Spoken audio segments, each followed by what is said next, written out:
Oke, teman-teman, selamat malam semuanya. Hari ini kita lagi live ya di channel Telegram Trading Tanpa Baper di tanggal 24 Juli, hari Kamis di jam 10 malam, teman-teman ya. Jam 10 malam kita lagi ngebahas Bitcoin update ya secara santai-santai, plus juga kita ngebahas cycle. Nah, tadi itu sekitaran sebenarnya sudah mulai live ini sekitar jam 8.30 ya, teman-teman ya. Tepatnya jam 8.45.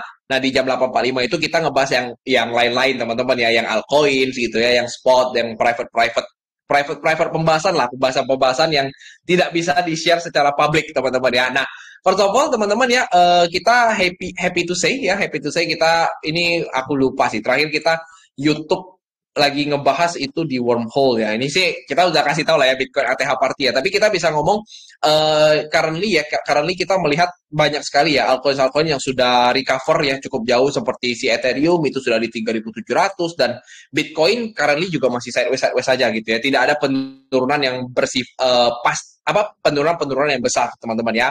Nah, cuman ada satu dua hal yang kita harus tetap aware, teman-teman ya. Ada satu dua hal yang kita harus tetap aware. Itulah kenapa gue hari ini membawa Bitcoin update ya secara santai-santai. Nah, sebelum kita masuk ke Bitcoin update ya, gue mau ngingetin buat teman-teman yang mungkin ketinggalan video-video kita gitu ya, teman-teman yang lagi join di Telegram ketinggalan video-video kita yang pernah kita record gitu ya. Nah, teman-teman bisa buka di video YouTube kita ya di @tradingtanpabaper atau Vincent Chandra. Nah, buat teman-teman juga yang nonton itu juga silakan subscribe ya, teman-teman, silakan subscribe supaya teman-teman tidak ketinggalan notifikasinya setiap kali ada video-video seperti ini. Dan buat teman-teman juga yang mungkin tidak tahu ya bahwa kita tuh punya live di Telegram kadang-kadang setiap malam, satu minggu sekali lah ya. Satu minggu ada satu kali. Nah, teman-teman silakan join lewat link yang ada di deskripsi, teman-teman ya. Karena lewat sini juga gue sering membagikan update-update secara jangka pendek, teman-teman ya. Update-update secara jangka pendek. Nah, tadi itu sebenarnya kita sudah ada kasih update jangka pendek lah, teman-teman ya. Jadi kita ada kasih update jangka pendek tentang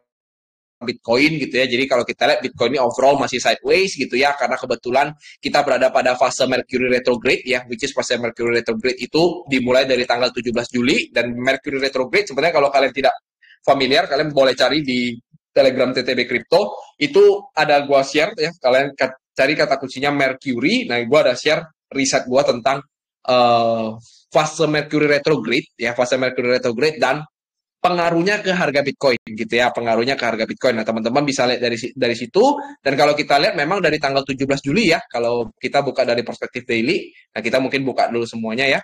Nah, kalau kita hapus, maksudnya hapus semuanya. Nah, kalau kita lihat dari tanggal 17 Juli kita bisa melihat dengan clear ya, bisa melihat dengan clear sebenarnya pergerakan Bitcoin ini masih overall sideways, teman-teman ya. Jadi bolak-balik range-nya kecil. Justru yang lagi atraktif saat ini adalah pergerakan-pergerakan daripada altcoins, teman-teman ya. Jadi memang ini suatu hal yang bisa dibilang wajar tapi tidak disukai oleh banyak orang. Dan ya memang wajar aja ya. Setiap kali udah naik, Bitcoin itu sideways dulu, naik lagi, sideways dulu, naik lagi, sideways dulu gitu ya. Nah, sekarang karena ini pertanyaannya adalah Bitcoin ini akan kemana? Nah, tadi itu ada gua kasih sedikit gambaran gitu ya ke teman-teman ya. Cuman sepertinya ada perubahan sedikit sih ya. Jadi kita tadi pagi nih gue ngeliat nih, ini Bitcoin ini sudah mulai tertekan lumayan ya, lumayan drastis ya. Tadi pagi lumayan drastis, dan memang secara potensi kita ada sempat kasih update ya di video update yang lalu, itu kisaran yang Bitcoin ATH yang the last one ini ya, itu gue bilang waktu itu 113, itu kalian bisa memperhatikannya di situ. Nah, tapi dalam kondisinya ini pergerakannya ini sideways gitu ya, pergerakannya sideways. Jadi kita ngelihatnya nih, gerakannya nih akan kurang lebih akan turun dulu ke sekitaran 115 ke bawah, lalu ada reaksi, lalu dia akan mengalami kenaikan lagi dikit, baru dia nyampe ke 113.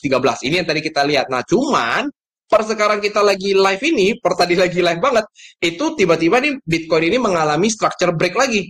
Structure break lagi, atau kita bisa ngomong change of character, teman-teman. Ya, change of character. Nah, ini yang agak sulit ya, agak sulit memang untuk membaca market beberapa waktu ke belakang ini. Dan jujur gue juga nggak bisa memastikan dengan tepat ini kira-kira akan turunnya kapan,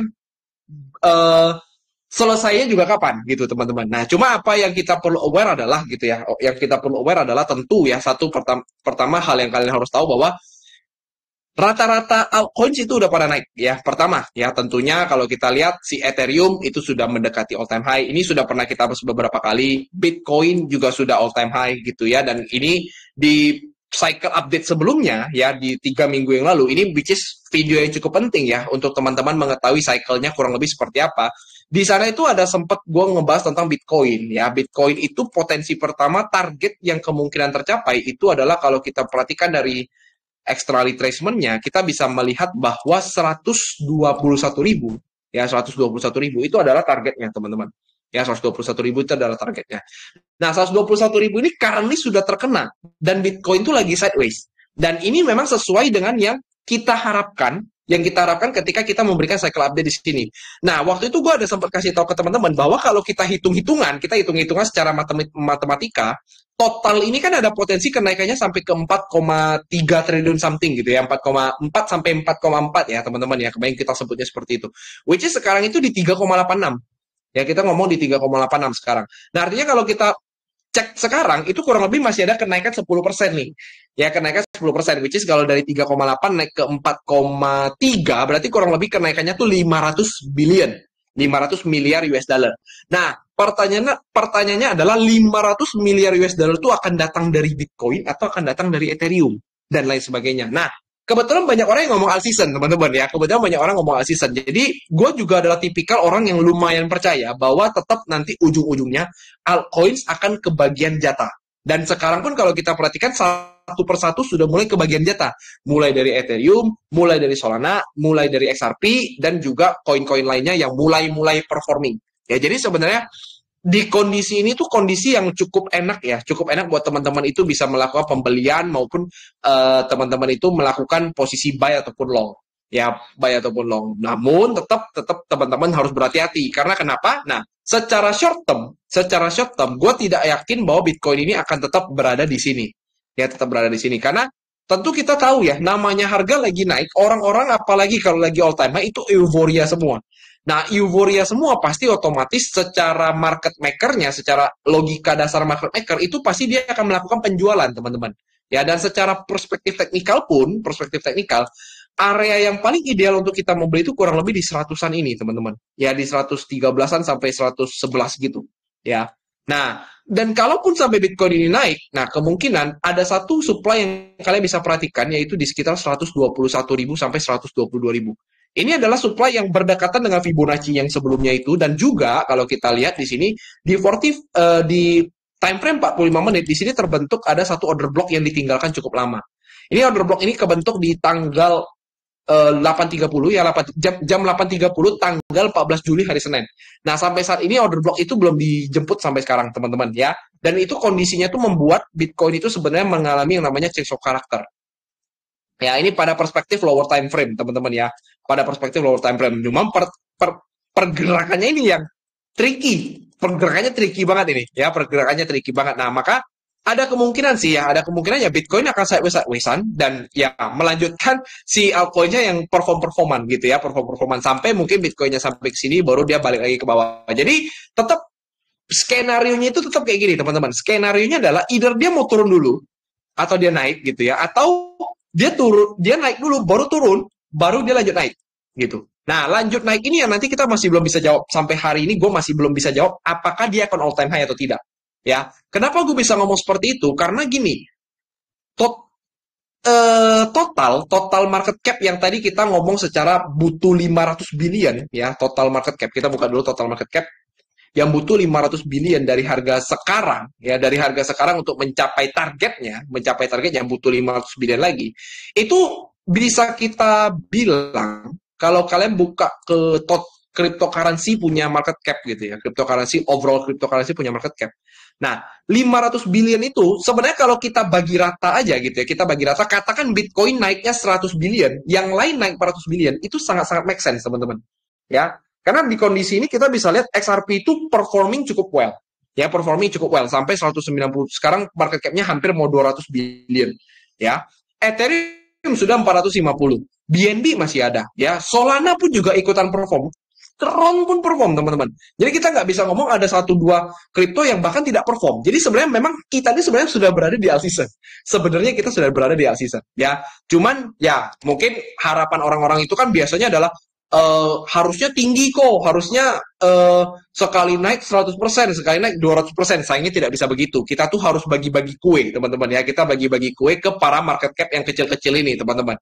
Karena kan token sudah banyak banget ya. Token sudah banyak banget di market. That's why kita harus bisa melihat ya, pasti mereka akan bagi-bagi gitu. Nggak mungkin satu koin banget yang naiknya 200% gitu. Kecuali ya mungkin kita ngomongin kayak Pengu kemarin naik 400%, ya itu special case lah, teman-teman ya. Itu special case daripada Pengu ya. Tapi kalau kita lihat juga Bitcoin Dominance juga berada pada fase yang bearish gitu ya, fase yang bearish. Jadi kita bisa lihat sebenarnya potensi beberapa waktu ke depan ini tetap permainan terbesarnya itu tetap di altcoins, teman-teman ya. Jadi altcoins itu bias kita adalah tetap melakukan long gitu ya, melakukan long ataupun buy. Sedangkan kalau kita ngomongin si Bitcoin ya, sedangkan kita ngomongin Bitcoin, ini yang kita tidak menarik lagi sebenarnya, tidak menarik lagi. Ini gue belum bisa jawab sampai hari ini, apakah habis 113 ini akan lanjut lagi naik ke atas atau tidak, ya. Karena bisa jadi yang naik itu justru altcoin semua, ya. Dan terutama kalau kita ngomongin untuk Solana, ya teman-teman ya, kita ngomongin Solana, ini ada di beberapa video lalu, ya. Aku pernah kasih sedikit analisis, ya, bahwa kalau sampai di bulan ini, which is di bulan Juli, ya, bulan Juli, sekitar 1 minggu lagi, Solana itu berhasil close di atas 168, maka di bulan Agustus itu ada kemungkinan Solana itu bisa nyentuh sampai ke $222 dulu. Which is kalau kita ngitung dari 190 ke $222 itu masih ada range sekitar 18%. Ya, 18% dari Solana punya market cap itu artinya dia bisa mengalami kenaikan 102 billion, 18%, berarti 18 billion-an. Nah, berarti dia bisa jadi ke 120 billion market cap-nya. Ya. Nah, itu yang kita bisa perhatikan untuk si Solana saat ini, teman-teman. Ya. Nah, itu yang bisa men-trigger sampai beberapa waktu ke depan, kita harusnya bisa menjentuh altcoin season. Ya. Nah, itu satu, teman-teman. Cuman tetap dalam altcoin season, ada nggak potensi koreksi? Kemungkinan besarnya ada. Ya. Nah, itulah kenapa gue tetap bisa melihat bahwa si Bitcoin tetap butuh ke 113 sampai 111 karena di sini kurang liquidity, kita bisa ngomong kurang liquidity. Alasan spesifik kita tidak bisa kita tidak bisa tahu ya alasan spesifiknya seperti apa karena sejauh ini ya biasanya drama-drama Trump itu kapanpun bisa terjadi. Ya bisa kaget-kagetan aja terjadinya. Makanya ya lebih baik kita ikuti secara price action-nya aja, teman-teman. Nah, kalau kita lihat dari price action seperti ini, gitu kan, Bitcoin barusan lagi naik seperti ini di US market, ya maka kita bisa memperhatikan ya, area-area di sekitar 118.000 ini, mungkin ada potensi daripada si Bitcoin itu bisa turun ke bawah sini, naik dulu sampai ke 120, katakan gitu ya, ke 120 baru dia mulai mengalami penurunan. Atau kalau misalnya kebalikan, ternyata dia breakdown lagi gitu ya, ya berarti dia mungkin akan mengalami penurunan seperti ini. Nah, ini tetap tergantung price action-nya, teman-teman ya. Tidak ada spesifik event yang bisa menentukan bahwa ini akan kemana gitu ya. Ini akan kemana. Inilah yang akan menjadi agak berat untuk teman-teman trader-trader yang ada di futures market ya, di futures market. Kalau di spot market ya kalian enak ya, naik turun sebenarnya tidak usah terlalu pedulikan banget ya teman-teman ya. Ini contoh gue baru lagi shock Solana, ini barusan juga kena stop loss juga teman-teman ya. Padahal nih lagi enak-enaknya lah, lagi enak-enaknya bearish banget ini. Ya karena shock loss apa boleh buat ya kan, seperti itu sih teman-teman ya. Jadi itu yang mungkin gue bisa sampaikan untuk Bitcoin update santai untuk saat ini ya. Jadi pada dasarnya di cycle update ini apa sih yang mau gue sampaikan gitu ya, bahwa total market cap itu kenaikannya kurang lebih hanya tinggal 10% lagi ya, hanya tinggal 10% lagi dari titik saat ini gitu ya. Which is ya kalian bisa hitung-hitungan gitu ya, kalian bisa hitung-hitungan Bitcoin ada di 121.000, which is kita belum tahu apakah dia bisa lewat dari 121.000 atau tidak. Dan memang banyak narasi lah ya, banyak narasi di luar sana 150.000, 170.000, 130.000 gitu ya, banyak banget lah narasi di luar sana. Tapi dasar gue mengatakan bahwa potensi daripada total itu sudah berhenti sampai di sini adalah kondisi fundamental plus juga secara teknikal kita bisa ngomong ini sudah all time high yang jauh sekali. Ya ini bisa kita ngomong all time high yang jauh sekali dari titik terendahnya. Ya bisa dibilang itu tuh kita benar-benar lagi bermain di sini teman-teman. Kita benar-benar lagi bermain di cycle yang ini. Jadi ya tidak ada salahnya buat teman-teman itu mulai dalam mengurangi agresivitas teman-teman gitu ya, mengurangi agresivitas teman-teman ya. Dan bermain ya sedikit-sedikit saja gitu ya, sedikit-sedikit saja pada posisi-posisi buy ataupun posisi-posisi long yang teman-teman mau lakukan di market ya. Itu yang mau gue sampaikan ya, walaupun Alvison itu katanya begitu ya teman-teman ya, tapi tetap harus perhatikan resikonya ya, karena bisa jadi juga yang gue ngomong, orang lain ngomong Alsisa, gua ngomongnya 4 triliunan lebih, ternyata tidak capai-capai. Ya ternyata sampai di sini udah berhenti. Nah, ini udah kita harus udah was-was banget itu kalau sudah sampai berhenti. Ya, pada dasarnya itu yang mau gue sampaikan ke teman-teman ya untuk hari ini. Ya, itu saja update untuk hari ini. Semoga cukup bermanfaat. Thank you and see you on the next live ya. Bye-bye teman-teman. Nah, mungkin kalau teman-teman merasa live-nya itu kok kayaknya agak gantung ya. Nah, itu mungkin karena teman-teman tidak join live private kita hari ini ya. Makanya kalau teman-teman yang mau join live private hari ini, silakan join kita lewat link yang ada di Telegram, teman-teman. Dan juga teman-teman yang tidak mau ketinggalan notifikasi, silakan klik tombol subscribe-nya ya. Thank you, teman-teman. See you on the next live ya.